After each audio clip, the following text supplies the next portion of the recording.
Hello students, welcome back to the channel. आज हम कर रहे हैं क्लास 8 का chapter 12 introduction to graphs assignment 12.2 का question number 1 multiple choice questions MCQ। और इसका फर्स्ट पार्ट है in a distance time graph as shown in the figure the velocity will be. तो यहाँ पर आपको एक डिस्टेंस टाइम ग्राफ दिखाया गया है। यहाँ पर कोई भी मेजरमेंट हमें नहीं दिया गया है, कोई नंबर्स हमें नहीं दिए गए हैं, सिर्फ हमें ये एक डिस्टेंस टाइम ग्राफ दिखाया गया है यहाँ पर, ठीक है। और इसमें हमसे वेलोसिटी पूछी है। तो बेटा वेलोसिटी क्या होता है? वेलोसिटी का फॉर्मूला होता है, वेलोसिटी का फॉर्मूला होता है स्पीड अपॉन टाइम, ठीक है, कि कितने टाइम में कितनी स्पीड है, ठीक है। स्पीड और time, velocity is equal to speed upon time, ठीक है।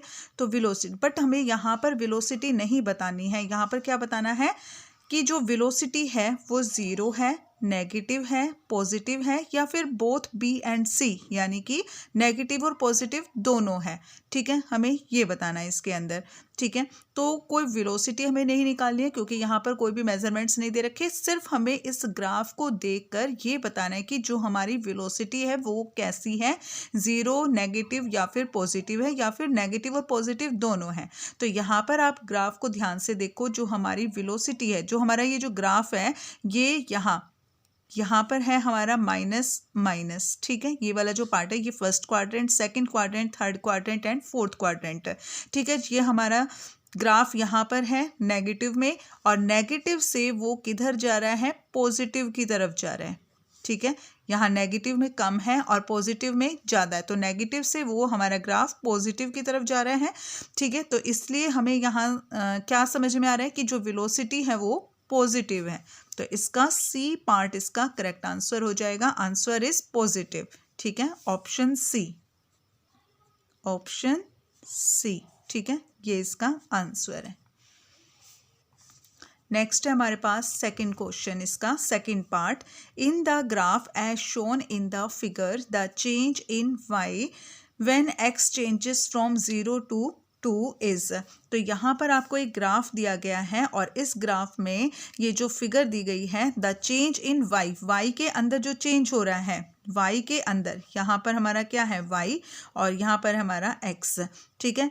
तो इसमें वाई के अंदर the change in y when x changes from 0 to 2। तो ये कह रहे हैं कि जब एक्स 0 से 2 में चेंज हो रहा है तो वाई में क्या चेंज होगा वो आपको बताना है। तो देखो हमारा एक्स 0 से 2 आ रहा है, तो वाई में क्या चेंज आपको देखने को मिलेगा वो आपने इसमें बताना है, ठीक है। तो यहाँ पर देखो बेटा, यहाँ पर कुछ भी हमें कोऑर्डिनेट्स नहीं दिए हैं, तो हम पहले अपने कोऑर्डिनेट्स लिखेंगे, ठीक है। हम यहाँ पे पहले अपने कोऑर्डिनेट्स लिख रहे हैं। तो देखो हमारे यहाँ पर कोऑर्डिनेट है, जैसे हम इसको ग्राफ को बनाएंगे यहाँ पे, तो पहले हम इनके कोऑर्डिनेट्स लिखेंगे बेटा। तो देखो यहाँ पर हमारा y की वैल्यू क्या है? y का कोऑर्डिनेट है 6 और x कोऑर्डिनेट है हमारा 0। तो यहाँ पर हो जाएगा हमारा 0 6, ठीक है। और उसके बाद हमारा यहाँ पर क्या कोऑर्डिनेट्स बन रहे हैं? x की वैल्यू है, x का कोऑर्डिनेट है 2 और y का कोऑर्डिनेट है 3, ठीक है, 2 3।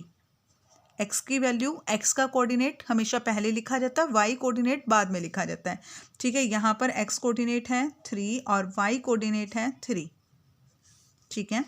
x कोऑर्डिनेट है 5 और y कोऑर्डिनेट है 0, क्योंकि ये x एक्सिस पर है तो इसमें y कोऑर्डिनेट 0 होगा, और यहाँ पर x एक्सिस 0 है तो वो y एक्सिस पर होगा, ठीक है। तो अब आपको यहाँ पे हमने कोऑर्डिनेट्स भी लिख लिए हैं। अब हमें क्या बताना है यहाँ पे कि x चेंज हो रहा है जब 0 से 2, 0 से 2 जब वो चेंज हो रहा है तो y के अंदर क्या चेंज होगा।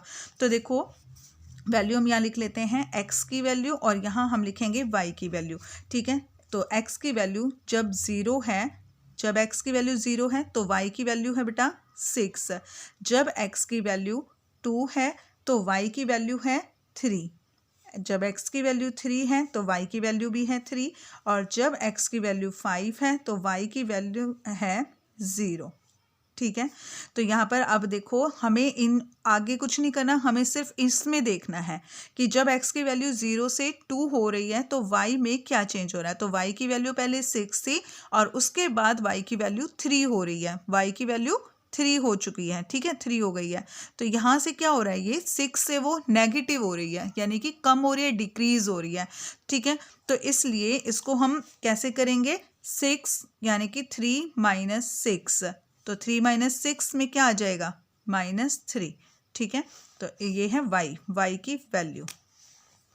तो इसका करेक्ट ऑप्शन है C -3, ठीक है। C इसका करेक्ट ऑप्शन हो जाएगा -3, क्योंकि पहले y की वैल्यू 6 थी और फिर y की वैल्यू 3 हो गई है, वो डिक्रीज हो गई है, कम हुई है वो, ठीक है, नेगेटिव में जाएगी वो, ठीक है। तो ये हमारा फर्स्ट क्वेश्चन था। नेक्स्ट क्वेश्चन के लिए मिलेंगे हम अपनी नेक्स्ट वीडियो में, तब तक के लिए bye and please like share and subscribe my channel please.